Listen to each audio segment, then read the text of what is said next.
به نام خداوندی بخشنده مهربان.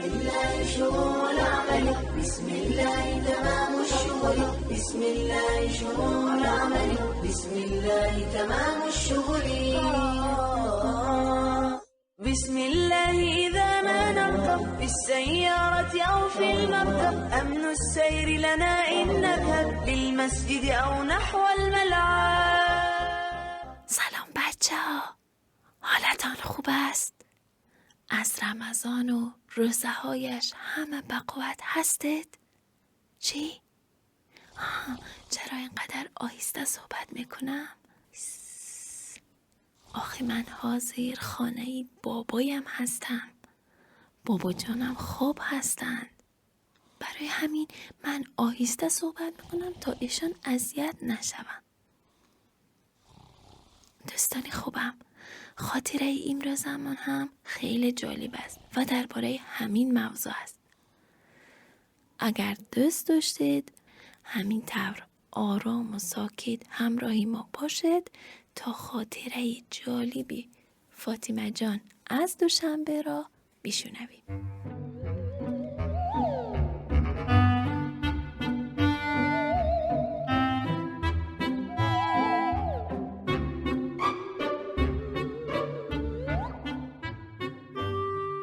السلام علیکم همراهان برنامه‌های رادیو مهر. من فاطمه هستم از شهر زیبای دوشنبه. بچه‌ها، من می‌خواهم یکی از خاطره‌هایم را برایتان نقل کنم. شاید برای شما هم رخ داده باشد. چند سال پیش در یکی از روزهای ماه شریف رمضان برادرم بعد از کاری بسیار به خانه آمد و چون خیلی خسته بود همانجا روی کرواتی که در حولیمان است به خواب رفت. من هم مشغول بازی بودم و از تیرزچه تهخانه چشمم به چارمغزها افتاد. دویده رفتم و یک مشت چارمغز گرفته باز به حولی آمدم و با یک سنگ مشغول شکستن و خوردن چارمغزها شدم. ناگهان اکم از خواب برخاسته رو توش کرده گفت: ای دختر، چرا نمیمانی آدم کمتر استراحت کند؟ چرا اذیت میکنی؟ بعد با ناراحتی رفت داخل خانه. من هم وارد اتاق شدم. دیدم پدرم در یک طرف اتاق دراز کشیده اند. در همان وقت چشمم به ساعت افتاد که نزدیک 4 بود. در آن ساعت مدفیلمی دوست داشتم پخش می شد. من هم تلویزور را درگیراندم و با صدای بلند مشغول تماشا شدم. کمی بعد مادرم نزدم آمده گفتند: دختر جان، نمیدانی که وقتی کسی به خواب رفته باشد نباید اینقدر صدای تلویزیون را بلند کنی؟ چرا اذیت میکنی؟ مادرم صدای تلویزیون را کمتر کرده رفتند از پس کارشان. به اتاق دیگر رفتم و دیدم بیبی جانم هم در حال تلاوت قرآن هستند. کمی بعد بیبی جانم مرا در آغوش گرفته گفتند: جانی بیبی، چرا اینقدر بی‌حوصله‌ای؟ گفتم: آخر من که کاری بدی نمی کنم، اما نمیدونم چرا دیگران از من ناراحت می شوند. من فقط کمی چارمغز خوردم و مدفیلم تماشا کردم.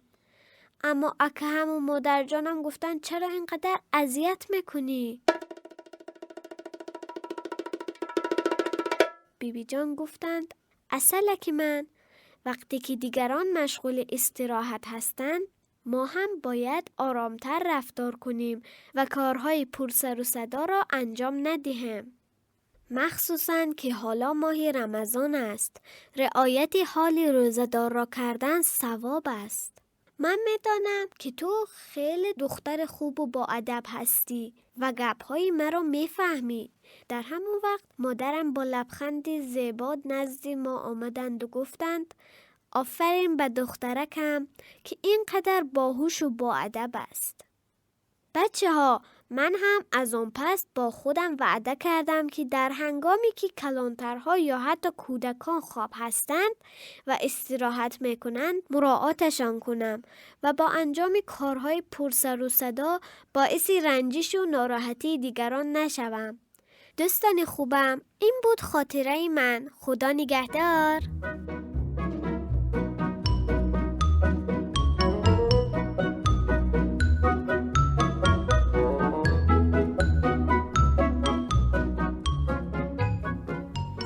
چه خاطره جالبه بود. صد آفرین به فاطمه بانو که همیشه حواسش به اطرافیانش هست. بابا جانی من هم بیدار شدند و اکنون رفتند سمت مسجد تا به نماز رسند. بچه های عزیز، دوستان خوبی برنامه مهمانی خدا جان، من میدانم که شما هم مثل همین دوستی نازنینمان فاطمه جان همیشه در وقت استراحت و خواب حال دیگران را مراعات میکنید.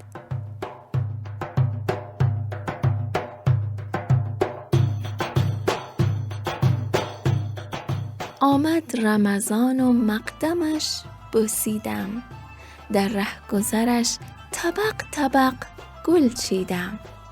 من با چی زبان شکر بگویم که به چشم یک بار دیگر ماه خدا را دیدم.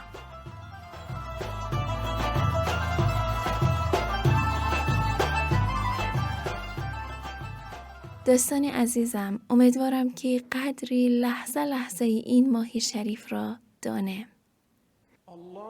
گوش کنید، صدای اذان از مسجد آمده ایستاده است. ما را از دعای نیکتان فراموش نکنید. تا یک روز و یک برنامه دیگر، خدایار و نگهدار.